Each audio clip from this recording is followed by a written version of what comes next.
Selamat malam saudara, Anda menyaksikan Breaking News Kompas TV bersama saya Welachen. Kilatan cahaya terpantau di langit Iran saat sistem pertahanan udara diaktifkan selama aksi pro pemerintah di sebelah barat Tehran. Media Iran bilang sistem pertahanan udara Tehran diaktifkan di tengah adanya laporan serangan. Lokasi pengambilan video belum dapat diverifikasi secara independen saat publikasi. Amerika Serikat maupun Iran belum memberikan komentar terkait aktivitas udara yang dilaporkan di wilayah Iran.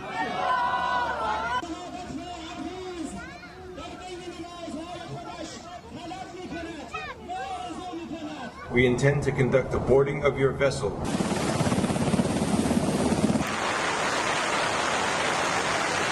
Militer Amerika Serikat menyita kapal tanker minyak berbendera Guyana Majestic X di Samudra Hindia pada hari Kamis. Penahanan ini dilakukan karena kapal tersebut diklaim Amerika Serikat menyelundupkan minyak mentah Iran yang melanggar sanksi Amerika Serikat.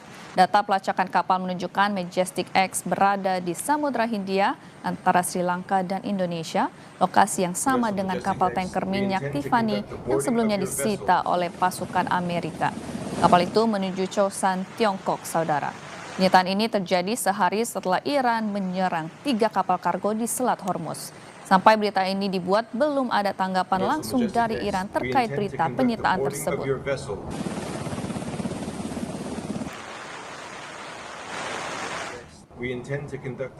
Militer Amerika Serikat menyita kapal tanker minyak berbendera Guyana Majestic X di Samudra Hindia pada hari Kamis. Penahanan ini, saudara, dilakukan karena kapal tersebut diklaim Amerika Serikat menyelundupkan minyak mentah Iran yang melanggar sanksi Amerika Serikat.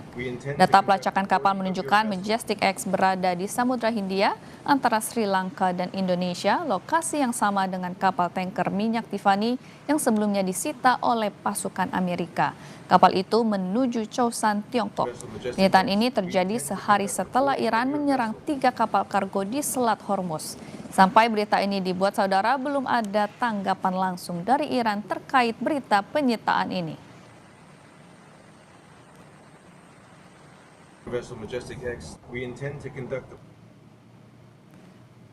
Sementara itu, saudara, Presiden Amerika Serikat Donald Trump mengklaim negaranya memiliki kendali penuh atas Selat Hormuz. Menurutnya, Amerika bakal mencegah Iran menghasilkan $500 juta per hari karena menggunakan selat tersebut.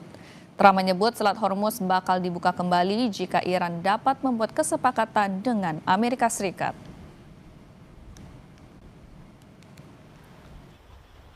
Right now, we have it closed. We have total control of the strait. And the fact that it's closed, they would have opened it up 3 days ago. They came to us and they said, we will agree to open the strait. And all my people were happy. Everybody was happy except me. I said, wait a minute, if we open the strait, that means they're going to make $500 million a day. I don't want them to make $500 million a day until they settle this thing. So I'm the one that kept it closed. We have total control of it. And it'll open when they make a deal or something else happens that's very positive.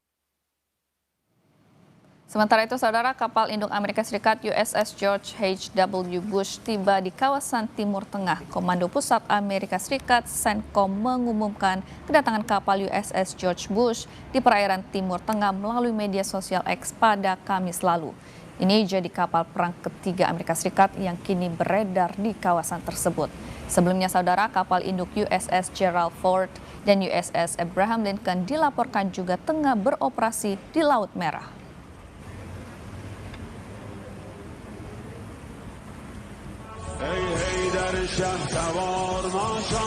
Pasukan Kedirgantaraan Korps Garda Revolusi Islam diluncurkan drone Syahid 136 berwarna merah muda sebagai simbol dukungan untuk kaum perempuan, terutama korban anak yang meninggal akibat serangan Amerika Serikat ke sekolah putri di Minap. Inisiatif ini, saudara, muncul setelah sekelompok anak perempuan di Provinsi Hormozgan meminta Brigadir Jenderal Sayyid Majid Musafi untuk memproduksi alutsista berwarna merah muda sebagai bentuk penghormatan bagi para siswi yang menjadi martir dalam serangan teror di sekolah Tajaireh Taibah di Minap. Drone versi khusus ini juga diluncurkan untuk memperingati Hari Anak Perempuan di Iran.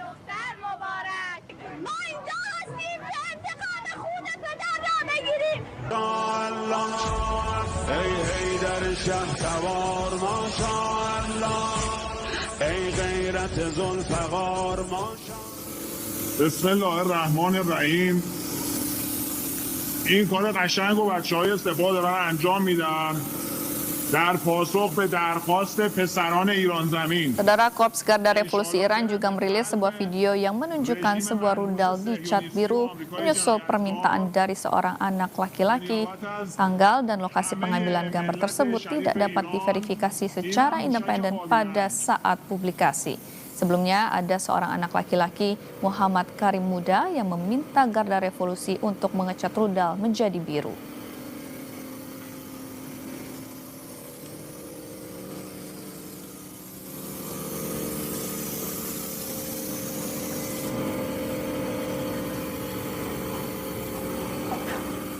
Saudara, adu kekuatan militer di Selat Hormuz kian memuncak. Amerika Serikat dan Iran kini terlibat aksi saling sita kapal di Selat Hormuz. Selat Hormuz kini bukan lagi sekedar jalur dagang, melainkan medan tempur sengit tempat Amerika Serikat dan Iran unjuk kekuatan demi mengamankan dominasi mereka.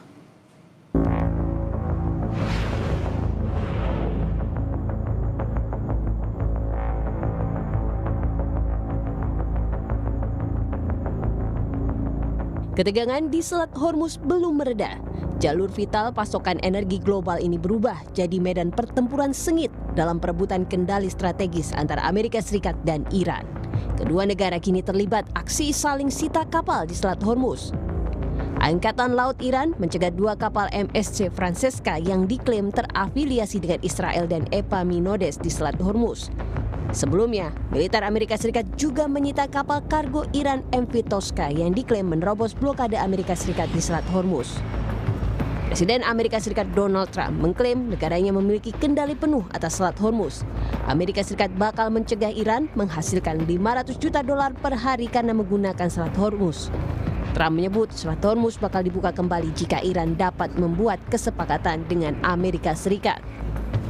Now, right now, we have it closed. We have total control of the strait. And the fact that it's closed, you know, they would have opened it up 3 days ago. They came to us and they said, we will agree to open the strait. And all my people were happy. Everybody was happy except me. I said, wait a minute, if we open the strait, that means they're going to make $500 million a day. I don't want them to make $500 million a day until they settle this thing. So I'm the one that kept it closed. We have total control of it. And it'll open when they make a deal or something else happens that's very positive. Klaim Trump dibantah oleh Garda Revolusi Islam Iran. Anggota IRGC mengklaim jika Selat Hormuz masih dalam kendali Angkatan Laut IRGC. Setiap kapal melintas harus mendapat izin IRGC.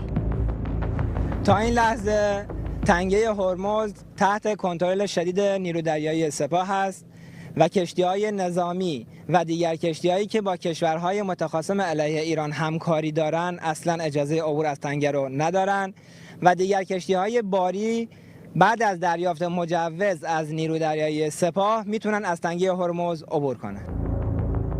Di tengah tekanan militer Amerika Serikat di Selat Hormuz, Iran bergeming. Bahkan untuk pertama kalinya Iran dilaporkan menerima pemasukan dari tarif kapal yang melintasi Selat Hormuz. Pengumuman ini muncul bersama dengan pernyataan Wakil Ketua Parlemen Iran Hamid Reza Haji Babae yang bilang pendapatan pertama dari biaya tol Selat Hormuz telah disetorkan ke rekening Bank Sentral. Kami kutip dari media Iran Press TV, Hamid Reza bilang semua kapal yang melintasi rute ini harus membayar tol dalam bentuk rial Iran kepada bangsa Iran sebagai biaya yang sah atas penggunaan perairan teritorial Iran. Ketegangan di Selat Hormuz kembali memuncak pasca Iran menutup kembali Selat Hormuz dan melarang seluruh kapal untuk melintasi Selat Hormuz. Iran sebelumnya sempat mengumumkan pembukaan Selat Hormuz selama 10 hari pada Jumat 17 April. Tapi karena Amerika Serikat masih memblokade pelabuhan dan kapal-kapal Iran, jalur itu kembali ditutup.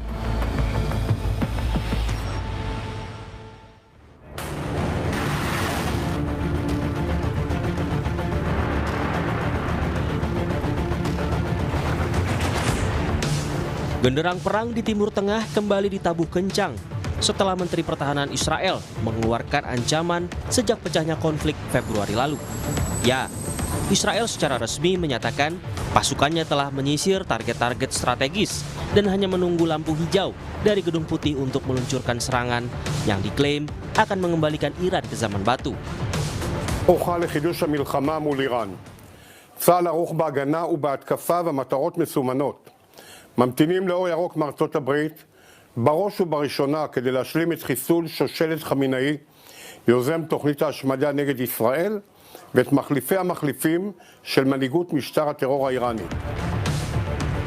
Di Washington, Presiden Donald Trump menunjukkan rencana lanjutannya untuk menekan Iran.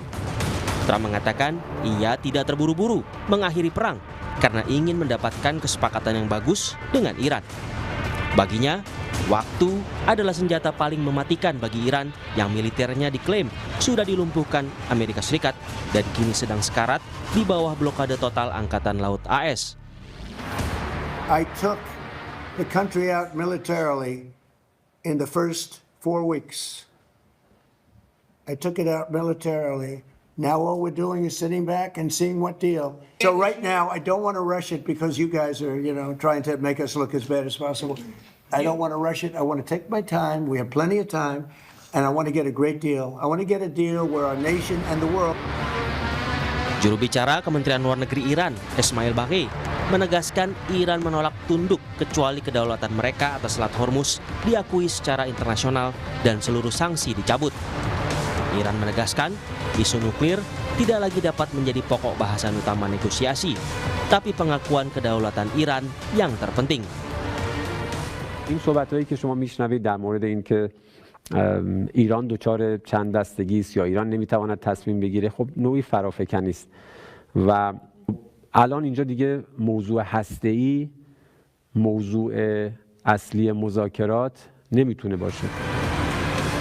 Kini dunia menanti, akankah diplomasi menjadi jawaban atau justru sekadar cara bagi Washington untuk menyiapkan perang yang lebih besar?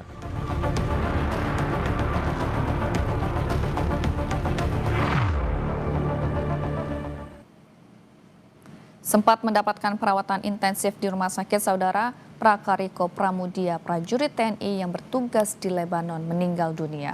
Prakariko terkena serangan artileri dari tank Israel yang menghantam lokasi kontingen Indonesia di Lebanon Selatan pada 29 Maret lalu. Prakariko menjadi salah satu prajurit yang mengalami luka parah dan harus dirawat di salah satu rumah sakit di Beirut, Lebanon, sebelum akhirnya dinyatakan meninggal dunia. Almarhum tergabung dalam pasukan perdamaian PBB sejak April 2025 dan sejatinya akan pulang di bulan Mei 2026. Sebelumnya, saudara, 3 prajurit TNI juga gugur dalam menjaga perdamaian di Lebanon.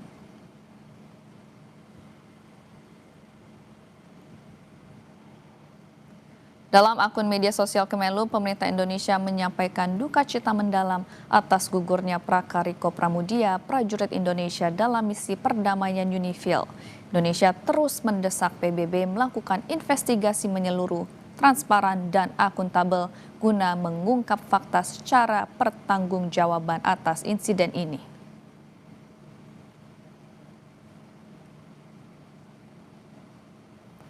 Asap tebal membumbung dari Lebanon Selatan pada hari Jumat meski gencatan senjata antara Israel dan Hizbullah diperpanjang hingga 3 pekan ke depan. Meski telah menyetujui gencatan senjata sejak pekan lalu, militer Israel tetap menghancurkan kawasan permukiman di dekat perbatasan. Israel mengklaim menargetkan bangunan yang diduga sebagai pos kelompok Hizbullah. Israel masih menunggu restu Amerika Serikat untuk meluncurkan serangan yang akan menghapus dinasti Khamenei. ישראל ערוכה לחידוש המלחמה מול איראן. צה"ל ערוך בהגנה ובהתקפה ומטרות מסומנות.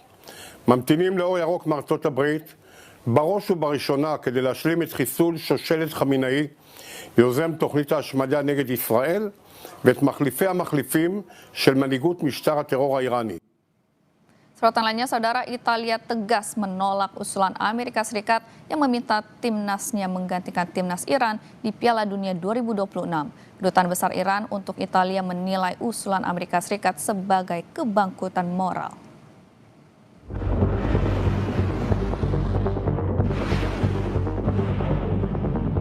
Dampak perang Amerika Serikat, Israel, dan Iran tak hanya berdampak pada ekonomi dunia, namun juga pada Piala Dunia. Amerika Serikat yang menjadi salah satu tuan rumah Piala Dunia 2026 meminta FIFA mengganti timnas Iran dengan timnas Italia. Menteri Luar Negeri Amerika Serikat, Marco Rubio bilang pihaknya tak melarang atlet Iran hadir di Piala Dunia. Namun ia khawatir kemungkinan adanya simpatisan tentara Iran di dalam rombongan tim atau sebagai wartawan. There's nothing from the U.S. has told them they can't come. I mean, the problem with Iran, it would be not their athletes. It would be some of the other people that we want to bring with them, some of whom have ties to the IRGC. We may not be able to let them in, but not the athletes themselves. But no one's, I don't know where that's coming from, other than speculation that Iran may decide not to come and Italy would fill their spot. Permintaan Amerika Serikat ini ditolak dengan tegas oleh Italia. Pemerintah Italia bilang tawaran Amerika Serikat agar Gli Azzurri menggantikan timnas Iran di Piala Dunia tidak akan terjadi. Dikutip dari Associated Press, Menteri Olahraga Italia Andrea Abodi bilang, pertama-tama itu tidak mungkin. Kedua, itu bukan ide yang bagus. Reaksi keras disampaikan Kedutaan Besar Iran untuk Italia. Kedubes Iran untuk Italia menilai permintaan ini menunjukkan kebangkrutan moral Amerika Serikat. Dikutip dari akun X-nya, Kedutaan Besar Iran untuk Italia menuliskan, sepak bola adalah milik rakyat, bukan politisi. Italia mencapai kejayaan sepak bola di lapangan, bukan berkat suap politik. Upaya untuk mengecualikan Iran dari Piala Dunia hanya menunjukkan kebangkrutan moral Amerika Serikat, yang bahkan takut akan kehadiran 11 pemain muda Iran di lapangan. Sebelumnya, utusan khusus Presiden Donald Trump, Paolo Zampoli, mengusulkan pada FIFA untuk menggantikan Iran di Pesta Akbar Sepak Bola Dunia dengan Italia. Usulan tersebut dipandang sebagai bagian dari upaya untuk memperbaiki hubungan antara Trump dan Perdana Menteri Italia, Giorgia Meloni, yang belakangan terlibat perselisihan terkait kritik Presiden AS terhadap Paus Leo XIV mengenai perang Iran. Presiden FIFA Gianni Infantino telah memberikan jaminan timnas Iran tetap berpartisipasi di Piala Dunia 2026. Iran yang tergabung di grup G Piala Dunia 2026 bersama Mesir, Belgia, dan Selandia Baru akan memainkan semua laganya di Amerika Serikat.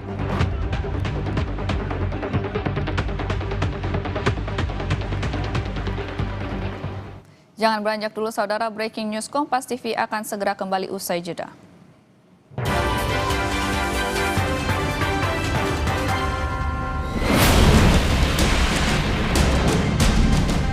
Warship 115. We're entering an area of a military blockade. This blockade is running and forwarded to reinforced and applies to all vessels regardless of flag. Any vessel with further intent to enter or exit an Iranian port will be subject to the right to visit and search in accordance with international law.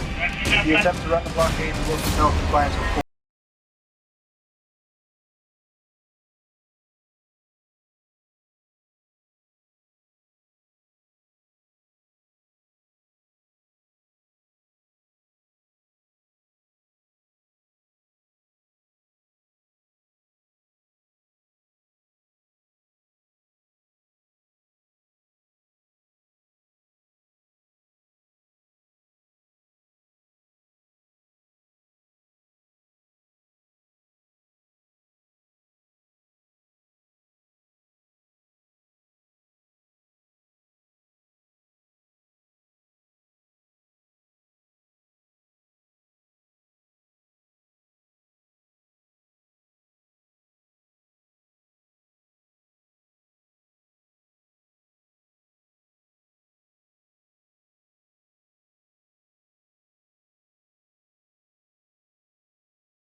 Terima kasih saudara, Anda masih bersama kami di Breaking News Kompas TV. Israel klaim siap serang Iran asal dapat lampu hijau dari Amerika Serikat. Di sisi lain, Trump bilang masih menunggu kesepakatan dengan Iran. Akankah diplomasi menjadi jawaban atau justru lampu hijau dari Washington akan menyulut api perang yang lebih besar? Jurnalis Kompas TV Yasir Nene Ahmad telah membahas ini di program Kompas Petang bersama pakar geopolitik dan keamanan nasional Wibawanto Nugroho Widodo dan atas pertahanan Iran 2009 hingga 2012 Mejen Purnawirawan Budi Pramono. Berikut cuplikannya. Saya ke Mas Wibawa dulu. Mas Wibawa, dari kacamata Anda, apakah ancaman Israel ini merupakan gertakan politik untuk menekan Iran kembali ke meja perundingan, atau Anda melihat justru sebaliknya, adanya mobilisasi nyata yang mengarah pada serangan militer? Oke, jadi gini ya, perspektif globalnya dan strategisnya seperti ini ya. Bahwa ini harus dilihat secara sistemik.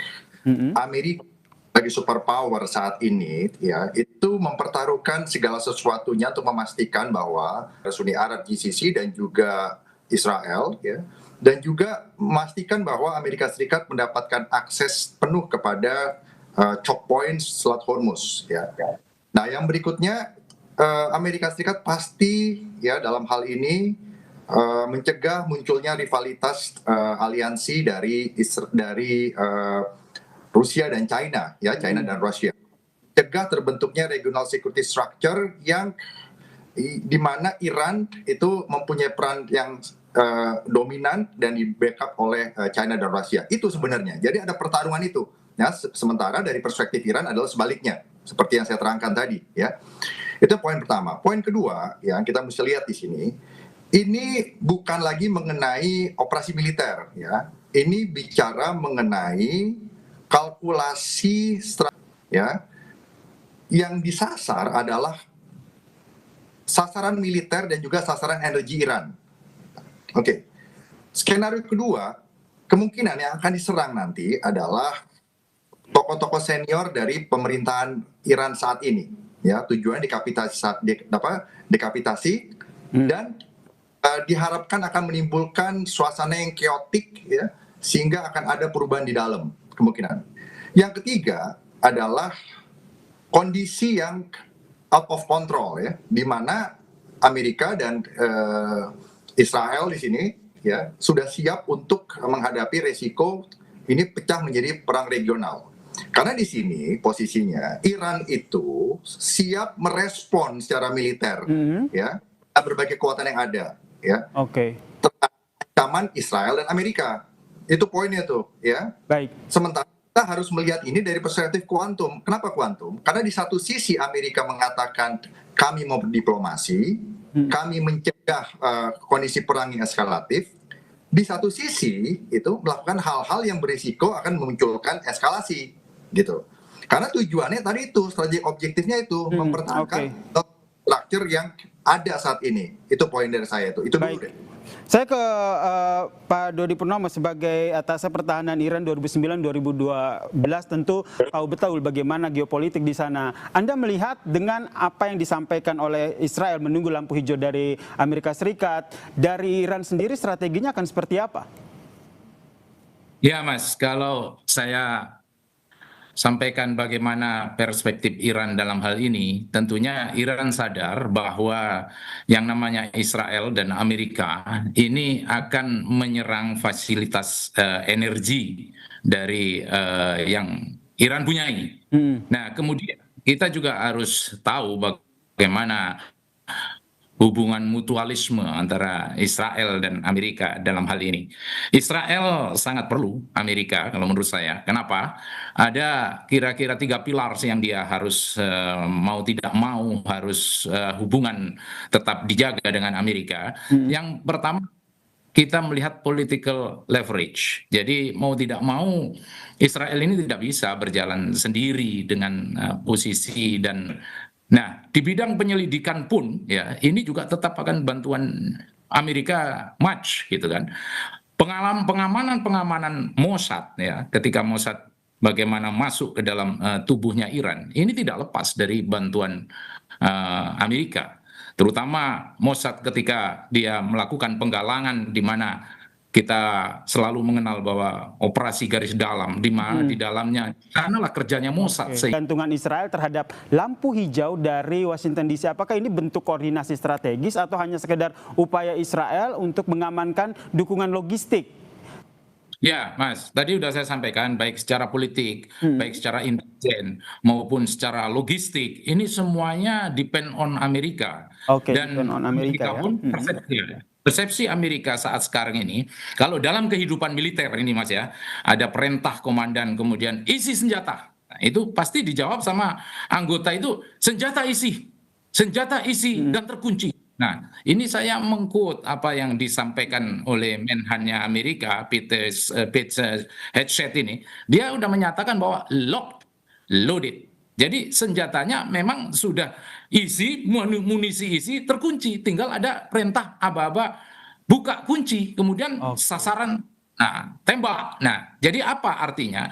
Bahwa udah pada posisi itu, picunya ini sudah tertrigger, sudah tekanan ini sudah pada jari, sudah pada picu kalau menurut saya. Nah, itu persnya Amerika, Mas. Nah, kemudian apa sih sebetulnya yang akan disasar oleh Amerika ini semua? Ya fasilitas energi, karena dengan fasilitas energi itu bisa memiskinkan Iran. Eskalasi biaya perang ya semakin naik. Dan yang paling penting yang tergantungan, namun Amerika is not remote control to Israel. Jadi dia bukan seseorang yang benar-benar di remote, go, not to go, the don't and the do-nya jelas. No, dia hanya manajerial. Jadi manajerial dalam artian mensupport, tapi ketika situasi krusial, maka dia punya otonomi sendiri Israel ini untuk menyerang. Jadi ada syarat dan ketentuan yang berlaku seperti itu ya? Betul, exactly. Jadi waktu cerita yang di Islamabad, kan in the middle of the agreement ya, perjanjiannya di Islamabad, apa yang dilakukan oleh Israel? Langsung directly dia serang, attack di Lebanon, Hizbullah yang di sana. Nah, ini kan akan terulang seterusnya, ini akan lesson learn, pembelajaran, bahwa begitulah kira-kira stereotype karakter daripada Israel itu sendiri. Bantuan dari Amerika, tapi in term of military operation yang very certain target, itu dia akan melakukan otonominya sendiri, ya istilahnya leverage-nya dia sendiri. Karena dia sadar bahwa momentum itu not twice, momentum itu tidak akan terjadi dua kali. Sekali ketika dilihatnya Iran dalam keadaan lemah, baik economically, militarily dia lemah, maka saat itulah Israel akan menghajar.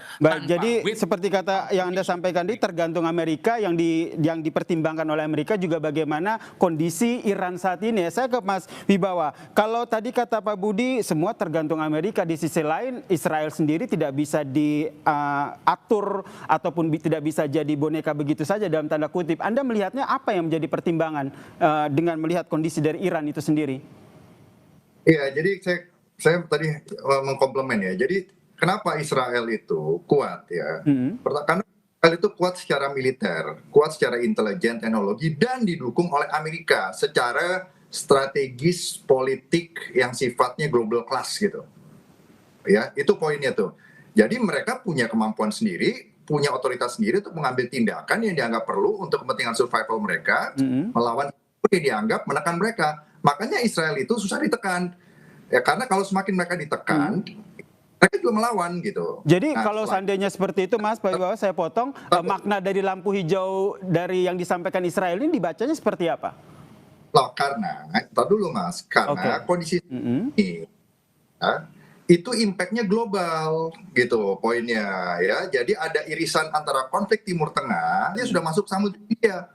Dan karena sudah masuk ke Samudra India, saya sangat concern ini menjadi konflik di Indo-Pasifik, di mana Indonesia menjadi sentral Pacific Theater gitu. Ya, di situ ada 8 dari 9 pemilik senjata nuklir dengan total 13.000 tuh senjata nuklir di dunia tuh, 9 negara, 8 negara ada di Indo-Pasifik. Ya, 1 ada di Timur Tengah, namanya Israel gitu. Nah, jadi Indonesia ini ya dengan kondisi seperti ini untuk mematuhi UNCLOS lah. Jadi melakukan apapun yang dianggap bisa, berupaya untuk memunculkan probabilitas yang lebih tinggi supaya ini tidak pecah. Karena sekarang kita kondisinya ini ya, sekarang ini kita itu bukan damai, apalagi damai, jauh dari damai. Kita ini sekarang dalam posisi menunggu ini menjadi pecah gitu. Karena sudah sangat panas dari dijelaskan tadi loh. Di kondisi di dalam Iran sendiri juga sudah panas, terus di shaping untuk akhirnya membuat pemberontakan itu, atau konfliknya memanas di Hormuz, ya. Itu poinnya tuh, atau regional security di Timur Tengah. Itu dari saya. Baik, kalau ke Pak Budi saya ingin tahu bagaimana perspektif Anda soal kekuatan militer dari Iran itu sendiri, karena kita lihat yang terbaru adalah juru bicara Kementerian Luar Negeri Iran sendiri menyatakan bahwa kalau perjanjian damai ataupun gencatan senjata sekarang bukan soal nuklir lagi, tapi bagaimana mereka mendapatkan pengakuan kedaulatan dari Amerika Serikat termasuk soal Selat Hormuz. Ya, berbicara masalah strateginya Iran dalam hal ini, Iran punya banyak leverage dan saat sekarang ini memang concernnya di Selat Hormuz. Ingat Mas, di Selat Hormuz itu, kenapa sih Selat Hormuz itu yang 39 km ini menjadi very strategic, even strategic, what you call it, fragile dari sebuah Iran, negara Iran yang punya leverage. Kenapa? Karena memang ini Hormuz, di sampingnya Hormuz ini bukan Hormuz sendiri, di sana ada Qesem, di sana ada Abu Musa, di sana ada Greisertan dan Lestertan, yang terutama di sana juga ada Larak. Tempat-tempat itu kan untuk menempatkan posisi-posisi alutsista, mulai dari ngintip situasi yang ada di Hormuz dengan satelit, dengan electronic warfare dan lain sebagainya. Sehingga Hormuz memang the only way, Mas, untuk ini persimpangan perdagangan dunia. Kalau misalnya kita lihat Bab el Mandeb yang lebarnya 30, ini juga the second Hormuz. Nah, ini kalau misalnya sudah ditutup dan dua-duanya tertutup, maka selesailah, Mas, perjalanan pelayaran global ini. Tapi perlu dicatat, Mas, bahwa strateginya Iran dalam hal ini, dia juga sudah menyiapkan ketika ada airstrike, ya, dengan penuh keterbatasan 40 tahun di ban, ya, oleh Amerika. Dia kan juga mandiri, dia juga membuat produk-produk dalam negeri yang mandiri, dan cukup kita acungkan jempol. Kenapa demikian? Karena kita terlihat buktinya dia masih belum rata dengan tanah, dengan situasi Amerika dan Israel yang membawa diri seperti itu. Apalagi, ya kan, kita tahu bahwa airstrike-nya Amerika yang ada di sana akan dihadapi dengan tunnel warfare, di mana di sana diletakkan rudal yang bisa keluar dan tidak tahu kemudian larinya kemana dan dari mana arahnya. Begitu juga apabila serangan laut, sudah disiapkan juga. Amerika sudah, Iran jauh-jauh ya menyiapkan itu semua dengan pasukan-pasukan khususnya yang selalu saya sampaikan, bagaimana Tafaran, kemudian bagaimana Nohed dan lain sebagainya. Ini adalah minimalnya Iran untuk menghadapi conventional warfare from the air and from the naval. Ya. Di sisi lain, saudara, Iran klaim sudah terima uang dari tarif kapal di Selat Hormuz. Apakah ini artinya Selat Hormuz di bawah kendali penuh Iran? Jurnalis Kompas TV Tifal Solesat telah membahas ini di program Sapa Indonesia Malam bersama Selamat Ginting, pengamat politik dan militer Universitas Nasional, dan pengamat hubungan internasional Universitas Parayangan Kisino Bawono. Berikut cuplikannya. Pak Slamet, hal yang lazimkah tarif seperti ini di tengah kondisi perang, Pak? Ya, tentu saja perang ini bukan hanya perang militer, tapi juga perang dagang. Karena itu keberanian Iran ini juga menguji batas, jadi testing the limit di Selat Hormuz. Karena ini adalah choke point energi dunia, sekitar 20% pasokan minyak global melalui jalur ini, sehingga kita mesti melihatnya dengan mulai memungut bayaran dalam bentuk tertentu, ya, misalnya pengawalan atau akses. Iran sesungguhnya sedang mengirimkan sinyal kontrol de facto ada pada dirinya, walaupun bukan secara de jure. Dan disinilah Iran menguji respon aktor utama seperti Amerika Serikat dan sekutunya di Teluk. Namun tentu saja dominasi ini akan sulit juga terpenuhi, artinya belum tentu Iran itu dominan di sini karena ada kehadiran militer Amerika, dalam hal ini armada kelima di Bahrain, juga ada kepentingan global yaitu Eropa, Tiongkok, juga Jepang, sehingga akan menimbulkan risiko eskalasi yang sangat tinggi. Jadi ini lebih tepat disebut assertive postur, bukan dominasi absolut dari Iran begitu. Cino, kalau Anda melihatnya hal yang lumrah, hal yang wajar, legalkah kemudian ada tarik-menarik uang dan tarif tol ini, kemudian ada yang rela membayar, kapal rela membayar itu kepada Iran? Apakah legal? Saya mulai dulu dari situ ya, Mas. Saya perlu kasih disclaimer bahwa saya bukan expert tentang hukum internasional, gitu ya, karena itu keahlian sendiri yang di luar saya. Tapi setahu saya dalam hukum laut itu memang tidak ada aturan yang bilang bahwa satu negara itu boleh mengambil tarif tol seperti yang terjadi dalam kasus Hormuz ini, gitu ya. Ada kebebasan untuk berlayar transit di sebuah wilayah yang itu quote unquote ada di bawah kendali suatu negara. Karena tujuannya adalah supaya perdagangan internasional itu lancar. Dan itu setahu saya. Lalu kemudian kalau ditanyakan ini wajar atau tidak, gitu ya. Paling tidak dari 1945-an ini tidak wajar. Sebelum Perang Dunia Kedua yang berakhir di 1945, ada satu penjelasan tentang bagaimana Perang Dunia Kedua bisa terjadi. Salah satunya adalah karena negara-negara ingin mengendalikan perdagangan internasional, kemudian memberikan tarif, pengen menarik pajak bea masuk setinggi-tingginya supaya tidak ada impor masuk ke wilayahnya, tapi dia bebas mengeluarkan ekspor. Nah, masalahnya ini apa yang terjadi di Hormuz dengan narik tarif ini saya rasa jadi slippery slope, ini jadi presiden buruk bahwa kedepannya perdagangan internasional yang sebelumnya bisa relatif bebas tanpa hambatan seperti ini, gitu ya, ini terancam. Takutnya ini akan jadi contoh ke negara-negara lain yang pegang wilayah-wilayah laut yang menjadi kunci. Misal kemarin saja kita sudah dengar menteri kita bilang mewacanakan atau kepikiran ide bahwa gimana kalau kita narik tarif di Selat Malaka. Oke, mungkin kalau itu bisa dilakukan Indonesia dalam waktu dekat, Indonesia akan dapat benefit dari tolnya. Tapi itu pasti akan membuat negara-negara lainnya marah. Dan apakah Indonesia bisa sustain dimarahin atau dapat retaliatory action dari negara lain? Saya rasa Indonesia nggak bisa. Dan kalaupun misal kemudian Mesir kepikiran, Panama kepikiran, Gibraltar yang di bawah Inggris, lalu Spanyol dan Maroko misalkan kepikiran juga kayak gitu, yang ada perdagangan internasional itu pasti akan terdisrupsi, lalu kemudian world tensi politik dunia akan tinggi karena negara-negara kemudian akan saling balas bahwa kamu sudah naikin tarif, aku juga akan naikin tarif tempatku.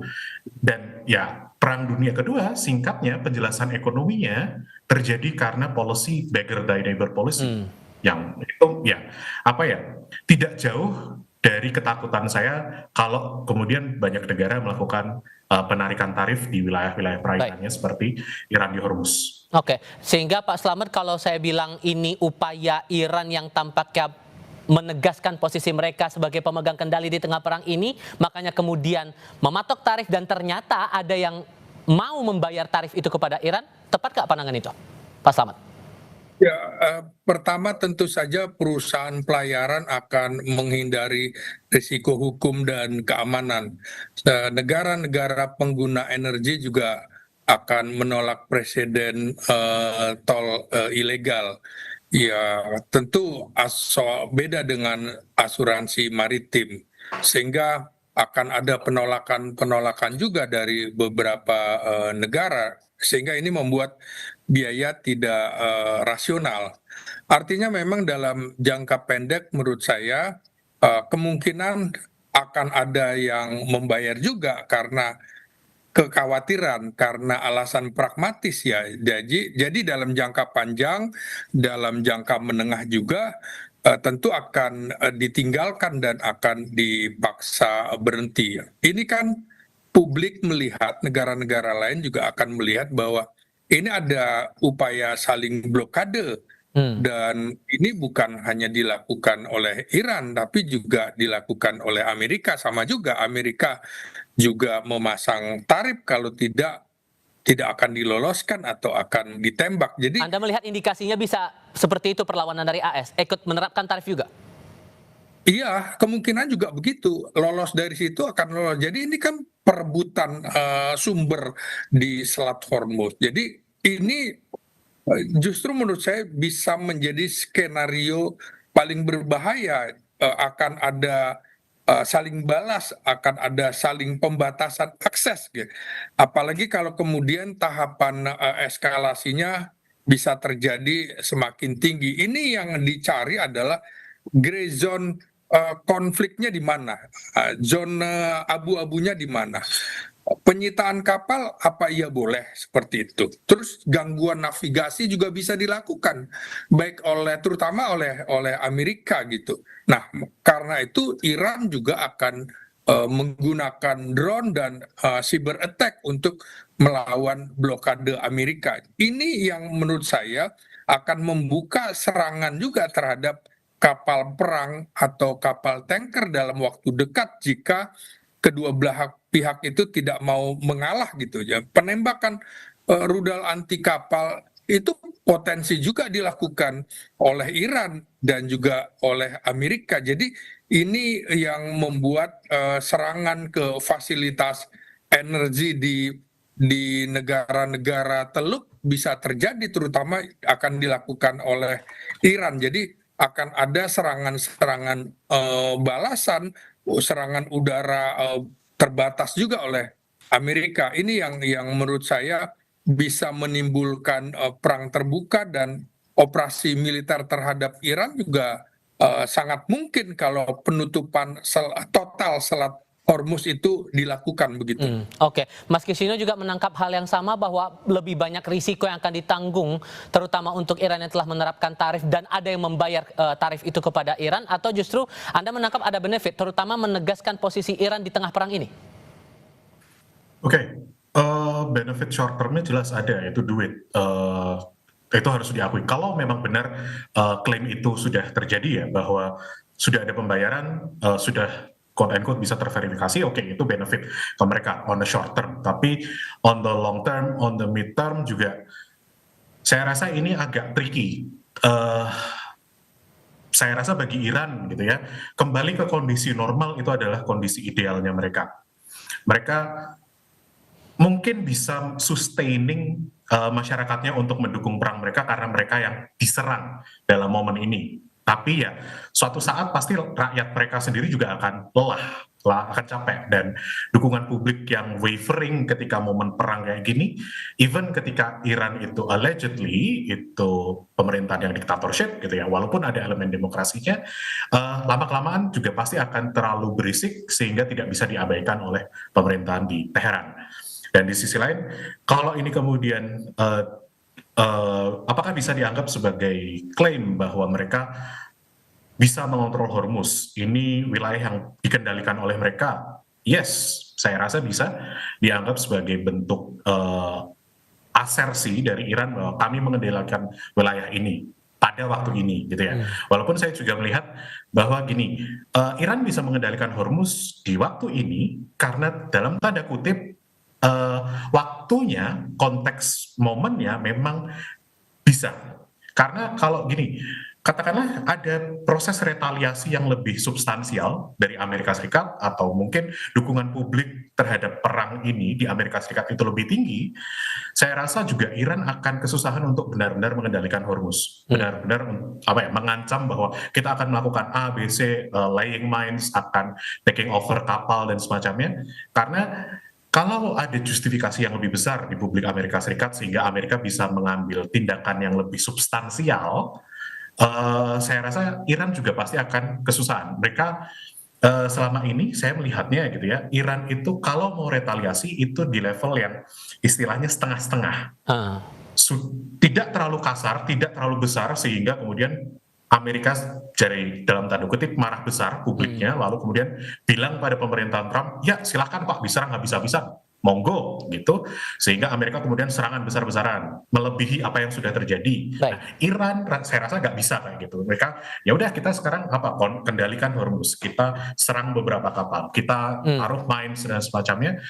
Tapi ya itu karena diperbolehkan karena Amerika tidak bisa melakukan tindakan yang lebih substansial karena tidak ada dukungan publik. Oke, ada peluang buat Amerika membalas dengan tarif begitu juga di kawasan Selat Hormuz saat Iran terbukti menerima bayaran dari kapal-kapal yang lewat ke sana. Sehingga ini juga akan memperumit poin-poin perundingan yang katanya akan berlangsung pada hari Jumat ini di Islamabad, Pakistan, Pak. Ya, kalau secara realistis kemungkinan perundingan ini berhasil sangat rendah ya, karena kedua pihak kan sedang berada pada fase coercive bargaining ya. Tekanan dulu baru negosiasi. Jadi saling menekan. Amerika ingin jaminan kebebasan navigasi dan juga pembatasan militer Iran. Di sisi lain, Iran ingin pengakuan kontrol terhadap Selat Hormuz dan juga Iran meminta pencabutan sanksi-sanksi terhadap Tehran. Jadi posisi ini kalau kita lihat tidak overlap atau zero sum gitu ya. Saudara, situasi memanas di Selat Hormuz dan sekitar Teluk dengan pengerahan armada Angkatan Laut Amerika Serikat. Amerika Serikat saat ini disebut telah menyiagakan 3 kapal induknya di sekitar Teluk Oman. Sementara Iran juga menyiapkan armada kapal berukuran jauh lebih kecil yang diklaim lebih efektif bermanuver. Berikut analisis dan penjelasan peneliti senior Indo-Pacific Strategic Intelligence Fauzia Cempaka Timur serta Kepala Staf TNI Angkatan Laut 2014-2018 Laksamana Purnawirawan Ade Supandi dalam wawancara bersama jurnalis Kompas TV My Sister Tarigan di program Bola Liar Jumat malam. Kita tahu bahwa saat ini ada sekitar 26 aset maritim milik Amerika Serikat yang sedang bergerak maupun sudah berada di sekitar daerah Selat Hormuz. Dan yang pertama mungkin yang tadi disampaikan bahwa USS Ford saat ini sudah sampai di daerah sini, Mbak. Jadi dia awalnya bergerak dari atas, dari sekitar Yunani dan sudah berada saat ini di daerah sini. Dan yang tentu saja yang memang sejak Januari sudah berada di daerah Timur Tengah memang adalah yaitu USS Lincoln yang memang mengawal bagaimana pergerakan serangan Amerika Serikat dari tanggal 28 Februari. Dan posisi banyak sekali analis memandang bahwa ketika USS Lincoln berada di daerah sini dan juga saat ini masih mengawal blokade Amerika Serikat, ini memang berada di daerah sekitar di bawah Gulf of Oman di daerah sini, Mbak. Nah, ada satu yang sebenarnya juga tadi telah disampaikan yaitu USS George W. Bush yang saat ini berjalan dari arah Afrika di bawah dan bergerak menuju ke arah CENTCOM Fifth Fleet itu di daerah sini. Nah, tapi belum sampai, Mbak. Tapi memang dalam waktu dekat akan segera sampai, yang sebenarnya menunjukkan build up atau penumpukan pasukan militer dalam konteks maritim terbesar pasca 2003, Mbak. Jadi yang dalam konteks ini ketika ada tiga aset militer yang cukup besar kapal induk Amerika Serikat terakhir terjadi di tahun 2003, yaitu ketika Amerika Serikat melakukan serangan terhadap Irak. Nah, ini kita lihat bagaimana saat ini hal itu terjadi kembali, Mbak. Jadi ada penumpukan. Jadi pergerakan ini arahnya kemana? Apakah ini merupakan blokade laut atau justru mungkin ada kemungkinan operasi darat yang akan dilakukan? Dari konteks aset militer tentu saja selain 3 kapal induk tadi, kita tahu di sini adalah digunakan untuk antisipasi pecahnya konflik jika nanti terjadi penutupan Houthi di sini yang terjadi di Yaman oleh dari Bab El Mandeb yang berada di sini tentu saja menjadi sangat kritis sehingga penempatan USS Ford yang berada di sini tentu saja untuk antisipasi tersebut. Yang kedua tentu saja dalam konteks blokade Amerika Serikat dikawal oleh USS Lincoln yang memang sudah berada di sini konteksnya dan juga didampingi oleh sekitar 10 destroyer kapal destroyer milik Amerika Serikat yang kita tahu waktu awal penutupan blokade itu sempat 2 diantaranya merangsek ke dalam Gulf of Oman sendiri. Yang jadi perbincangan kita selama ini adalah Teluk Persia, kemudian Selat Hormuz dan Teluk Oman. Jadi ada tiga negara yang memiliki dengan sebutan yang berbeda ya. Persia memang dari sejarah dia merupakan wilayahnya Persia. Kemudian Hormuz juga punya Iran, sedangkan Oman tentu saja milik Oman ini kan. Nah, kalau kita lihat pada dinamika yang terjadi saat ini, maka sebenarnya Iran itu bukan melaksanakan blokade, tapi dia melaksanakan penutupan Selat Hormuz. sehingga tidak ada kapal-kapal yang keluar kecuali yang koalisinya aja. Apa maksudnya ya negara-negara yang menjadi temennya ya. Kemudian tindakan Amerika Serikat adalah blokade, artinya menutup perairan di Teluk Oman ini. Sehingga tadi ada manuver kapal-kapal untuk memperkuat blokade ini. Tetapi kan yang diblokade ini ada kepentingan negara lain yang sama-sama besar, yaitu Cina dan Rusia gitu kan. Tinggal nanti bargaining bagaimana Amerika Serikat menghadapi dua negara tersebut. Yang itu yang keduanya adalah merupakan partisannya Iran. Tapi kira-kira mungkin tidak nantinya bisa diterobos misalnya oleh Iran, blokade laut itu? Dalam perbincangan yang muncul selamat ini bahwa, dan saya juga sudah pernah ketemu sama pemimpin Iran Angkatan Laut, jelas mereka akan mendesain strategi Angkatan Laut adalah mengamankan teluk ini. Sehingga dia tidak mungkin membuat kapal induk besar-besar. Yang akan dia buat adalah kapal-kapal kecil yang sekarang lagi tren disebut dengan swarm flotilla atau armada semut. Ya. Armada semut ini bagi Iran itu senjata penghancur yang sangat murah, murah meriah untuk bisa menenggelamkan kapal induk, gitu kan. Karena lebar selat ini adalah kurang lebih 50 mil. Kalau menggunakan peluru kendali yang buatan Tiongkok ya, yang jarak pendek rata-rata 20 nautical mil, maka kapal induk itu langsung bakal mungkin dengan yang dinamakan damage assessment, dia hanya cukup dengan 3 peluru kendali dia akan tenggelam. Dan ribuan, saya lihat memang dia memproduksi ribuan swarm boat untuk bisa menghancurkan ini. Dan juga memproduksi rudal dengan jarak 20 mil sekarang bukan yang susah. Toh Iran sudah bisa bikin yang 22.000, apalagi yang 20 nautical mil gitu kan. Artinya kita bisa bayangkan dari sisi sustainability peluru kendali dia sangat banyak. Iran itu adalah negara yang diembargo. Jadi saya masih menyaksikan data yang diperoleh oleh US terhadap kekuatan kini daripada Iran. Apakah itu data yang memang berdasarkan pada strategic intelligence dia atau memang asumsi ya. Tapi kalau saya lihat tadi dari data, negara yang diembargo memproduksi rudal supersonik dengan kecepatan 15 Mach itu luar biasa. Artinya dia selama diembargo sudah memiliki satu asumsi yang future oriented ya, bagaimana perang yang akan datang. Karena kalau kita lihat dengan hubungan sejarah bahwa Iran ini kan asal mula Persia dan pada tahun sekian dia kan pernah menguasai Israel. Ini kan mengulangi sejarah sebenarnya. Sehingga dia sudah punya bayangan bagaimana dia untuk menyerang ke negara itu dengan rudal balistik yang dia miliki. Jadi sebenarnya yang saya sangat kagum ya, bagaimana Iran mengembangkan kemampuan industri pertahanan selama dia embargo, walaupun saya yakin itu dengan bantuan Rusia dan Cina ya. Nah kemudian juga kalau melihat pada dinamika perang sekarang, apakah Iran bisa bertahan? Konsepnya adalah seperti gajah melawan semut. Tanda petik ya, artinya dalam konsep strategi militer bahwa kekuatan konvensional US itu bisa mengalahkan Iran.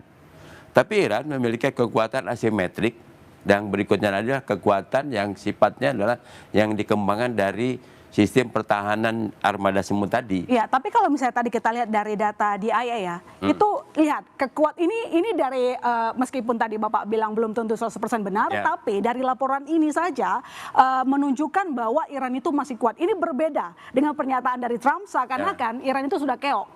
Kalau narasi itu kan sekarang lebih gampang karena media lebih gencar dibanding faktanya gitu kan. Kan yang kedua tadi itu bahwa kalau saya lihat dalam konteks mempertahankan kepemimpinan bahwa narasi itu perlu dia keluarkan. Perbandingan bagaimana positioning dari kekuatan kemampuan pertahanan ataupun bertahan antara Iran dengan Irak bisa dilihat dari narasi yang dibuat oleh para pemimpin ya. Iran sampai sekarang saya lihat sudah menggunakan tapi kan itu narasi Pak Ade kalau saya potong. Narasi dari juru bicaranya seorang perempuan. Oke. Tapi US masih tetap seorang presiden gitu. Oke, Di sini bisa kelihatan mengenai leveling. Oke, Ya. Pak Ade, maaf kalau saya potong. Oke, Ya. itu narasi. Tapi Ya. sekarang kita kembali ke data. Ini disampaikan oleh pihak Amerika Serikat saja bahwa kekuatan Iran dalam bidang perang ini saja mereka masih kuat.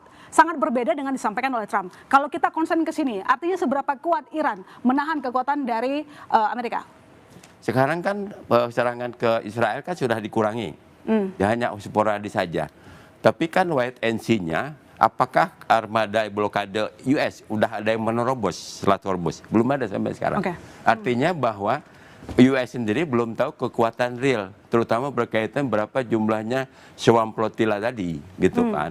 Yang kedua kan kalau dilihat kekuatan IRGC ini kan 70%. Ya, nih kalau kita kembali ke sini. Kemudian yang berikutnya, mungkin Pak Imran memahami ya, pantai Iran itu tidak dibangun pemukiman yang mewah-mewah. Kebanyakan dibiarkan dia tandus. Hanya beberapa pelabuhan penting aja dia bangun gitu kan. Esensinya apa? Dia sudah memahami itu menjadi killing ground.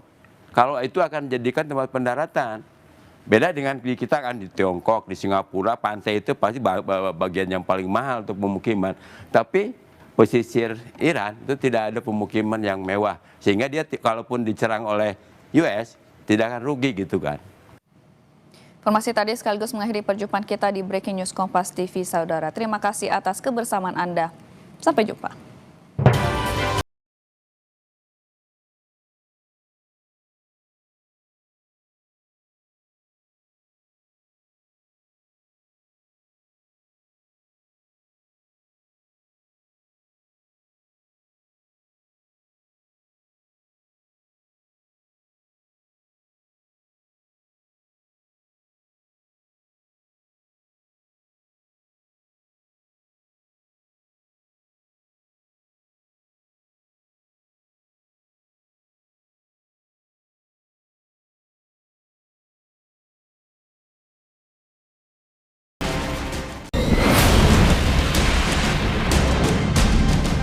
United States Warship 115 to enter an area of a military blockade. This blockade is a running enforced to be enforced and applies to all vessels regardless of flag. Any vessel with further intent to enter or exit an Iranian port will be subject to the right to visit and search in accordance with international law. If you attempt to run the blockade, you will compel compliance with force. Over.